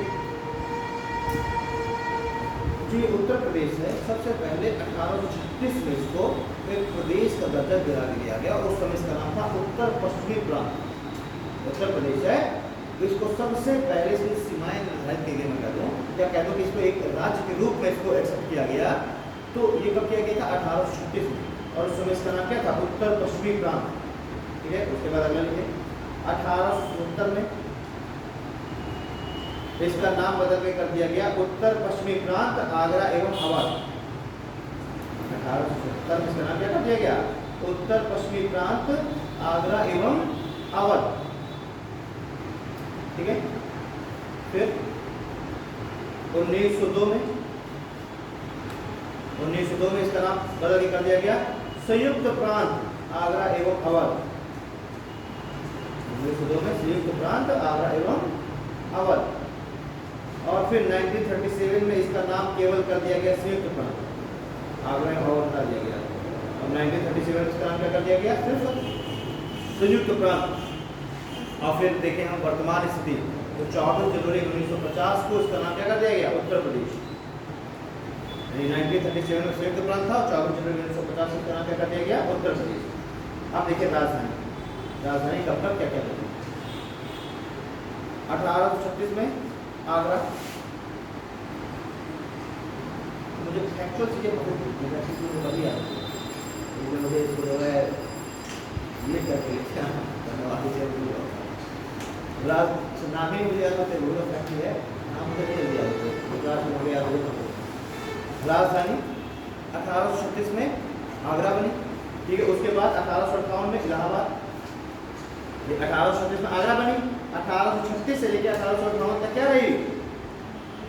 मतलब आगरा ही रही। 1836 से 1858 तक आगरा ही रही। और 1858 में राजधानी को शिफ्ट कहाँ किया गया? इलाहाबाद, ठीक है। तो इलाहाबाद राजधानी रही 1858 से लेकर के 1921 तक। और 1921 में राजधानी को स्थापित किया गया कहाँ? लखनऊ। यानी सबसे पहले जब 1836 में उत्तर पश्चिमी प्रांत राज्य का नाम हुआ तो उस समय राजधानी क्या थी? आगरा।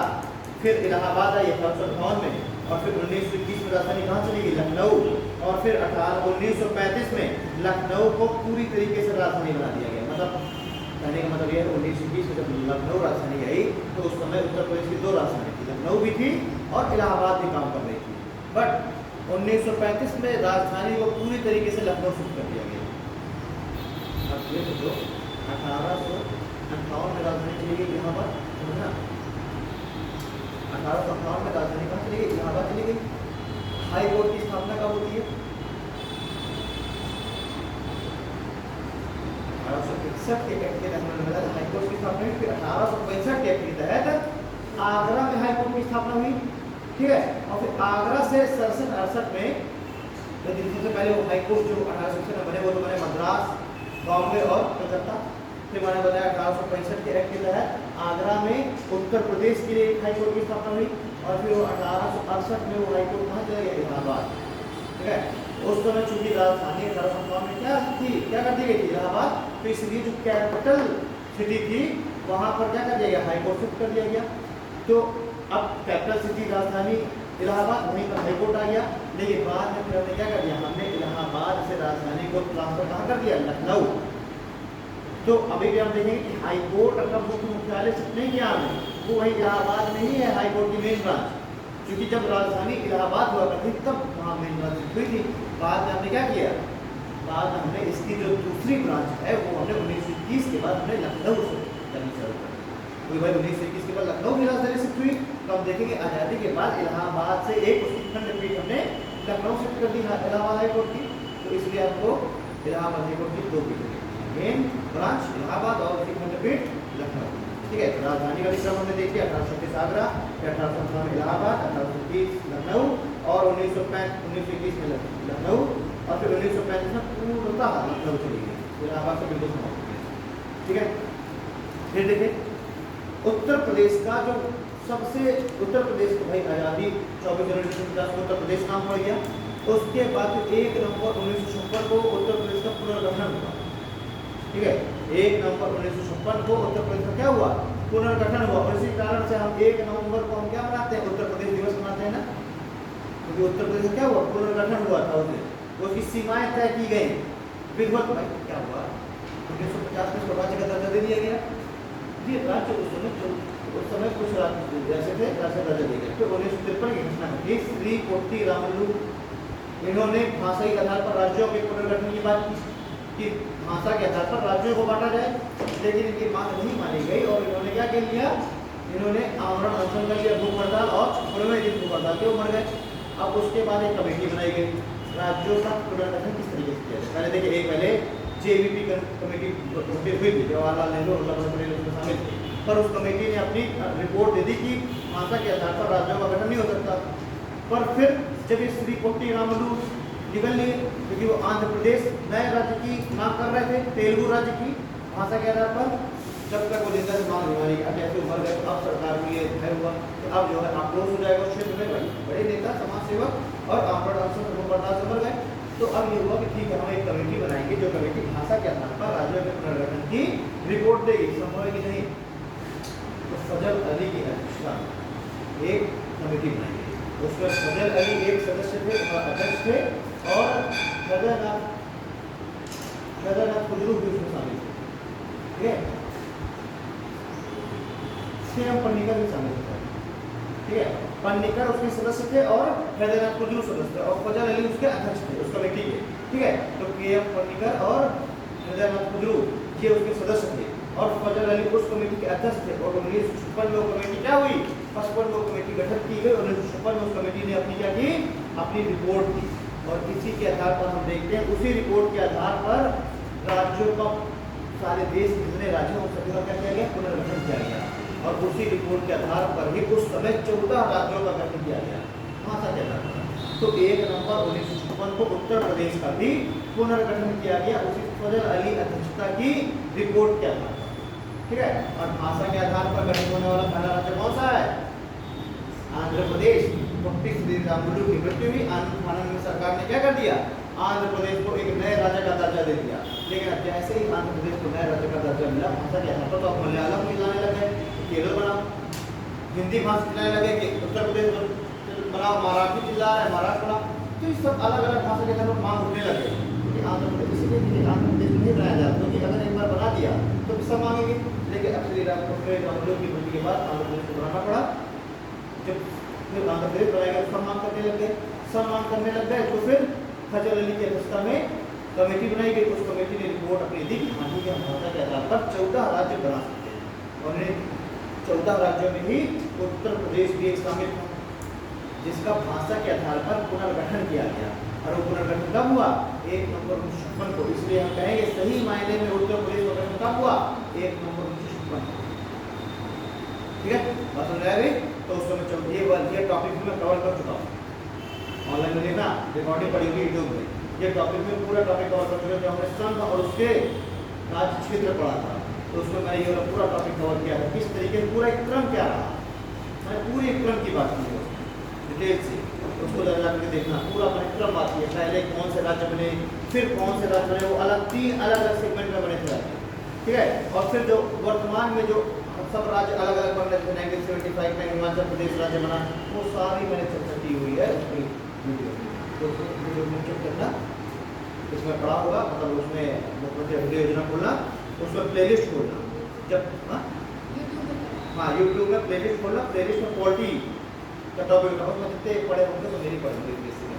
ठीक है, तो उसमें पॉलिटी को खोलना, पॉलिटी के अंदर लाइन से प्लेलिस्ट पढ़ी होगी, लाइन से प्लेलिस्ट पढ़ी, मतलब वीडियो पढ़े होंगे, उसमें जाना संघ और उसके राज्य क्षेत्र पार्ट 1। ठीक है, भले वो पार्ट 1 है, लेकिन सबसे पहले नहीं, वो बाद में जाएंगे पार्ट। ठीक है, तो उसमें देखेंगे आप संघ और उसके राज्य क्षेत्र, उसको जब आप क्लिक करेंगे तो उसमें आपको सारा डिटेल मिलेगा। ठीक है, कौन राज्य कब बना और ठीक है, चलिए पुनर्गठन हो गया 1 नवंबर 1956 को। अगला पॉइंट है 9 नवंबर 2000 को, 9 नवंबर 2000 को 13 जिलों को काटकर उत्तराखंड बनाया गया। 9 नवंबर 2000 को इसी से 13 जिले काटकर, 9 नवंबर 2000 को इसी से 13 जिले काटकर उत्तराखंड बनाया गया। उस समय नाम उसका उत्तरांचल होता था, फिर हमने बाद में उसका उत्तराखंड नाम दिया। ठीक है, तो 9 नवंबर 2000 को 13 जिलों को काटकर उत्तराखंड बनाया गया। अब लिखिए, अब हम अगला पॉइंट डालिए, प्रथम राजकीय भाषा, प्रथम राजकीय भाषा ब्रैकेट में लिखना सभी कार्यालयों में अनिवार्य। प्रथम राजकीय भाषा हिंदी बनाई गई, ब्रैकेट में लिखना 26 जनवरी 1968 को प्रथम राजकीय भाषा डैश करके हिंदी ब्रैकेट में 26 जनवरी 1968 मतलब जो प्रथम राजकीय भाषा जिसको सभी कार्यालयों में अनिवार्य किया गया, उससे पहले तो इंग्लिश में काम होता रहा होगा, तो पहली बार ये अनिवार्य किया गया कि सभी कार्यालयों में हिंदी में भी सारे काम होंगे और प्रथम राजकीय भाषा किसको घोषित किया गया, हिंदी को। और कब 1 जनवरी 1960 26 जनवरी 1968 ठीक है। अब लिखे द्वितीय राजकीय भाषा उर्दू 1989। आप कभी भी देखेंगे नियम के बंगले के बाहर से निकलना तो ऊपर हिंदी में लिखा होगा ना, नीचे उर्दू में नाम लिखा होगा। हर किसी भी कार्यालय में आप जाइए हिंदी में भी नाम लिखा होगा, उर्दू में भी नाम लिखा होगा। क्यों? क्योंकि दोनों को राजकीय भाषा बनाया गया है। राजकीय भाषा सभी कार्यालयों में अनिवार्य है, मतलब सारे काम इन दोनों में होंगे ठीक है। तो पहली राजकीय भाषा 1968 में हिंदी और दूसरी राजकीय भाषा उर्दू कब 1989 में ठीक है। अब लिखे राजकीय चिन्ह क्या है, उत्तर प्रदेश का राजकीय चिन्ह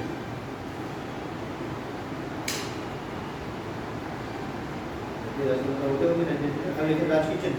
राजकीय चिन्ह है उत्तर प्रदेश का एक वृत्त, देखिए एक वृत्त, उसके अंदर 2 मछली और बीच में 3 धनुष, तो लिखना राजकीय चिन्ह। उसमें कभी जाके देखना चिन्ह जो ऊपर बना होगा ठीक है। तो उत्तर प्रदेश का राजकीय चिन्ह क्या है, सर्किल होगा, सर्किल में दोनों तरफ ऐसी मछली बनी होगी, बीच में 3 धनुष बना होगा ठीक है। और ये कब लिया गया है राजकीय चिन्ह, 1938 में, 1938 में स्वीकृत किया गया राजकीय चिन्ह ठीक है। क्लास को खत्म करते हैं। मृदुला की जो है सम्मान समारोह में इसको जो है इसके लिए तालियां बजाते हैं। नहीं सर, पहले बता दीजिए हम क्लास कैसे लेंगे। नेट तो चलता होगा, वीडियो में अपलोड होगी तो आप जो है वीडियो में क्लिक करिएगा, देखिएगा। कोई भी डाउट अगर समझ में आए तो आपके पास नंबर होना ही चाहिए, इस नंबर में आप सर जो आपके जो लर्नर्स पॉइंट चैनल बनाते हैं उसमें तो आप वीडियो अपलोड नहीं करते हैं। हाँ यार, मैं वही तो बताया था, लर्नर्स पॉइंट मैंने बनाया है, उसमें मैंने सोचा था कि इसमें मैं रेगुलर अपलोड करूँगा वीडियो। मैंने 6-7 वीडियो अपलोड किए, लेकिन फिर उसमें गर्मी बहुत हो रही थी तो लॉकडाउन में था तो कोचिंग में जाके मैं कर नहीं सकता था। मैंने घर में व्यवस्था की तो घर में कहीं वीडियो रिकॉर्ड करना है, उसमें जो है मम्मी लोग को उठना व्यवहार करना ही है, कुछ कर रहे हैं, तो वो डिस्टर्बेंस हो गई थी। फिर 2-3 दिन डिले हो गया, तो फिर वो 10 काम उसी समय तो, लेकिन इसको चालू करूँगा मैं फिर से एक बार सुना।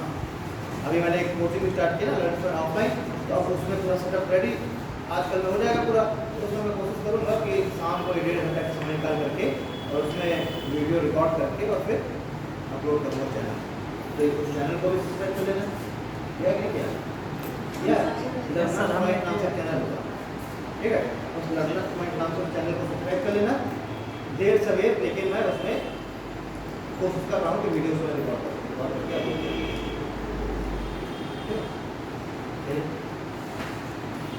हमसे एक कभी आते रहना चलो ठीक है। बाकी और विनोद बहुत खामोश बैठो का बात है, नाराज हो गया इसको बंद कर दिया।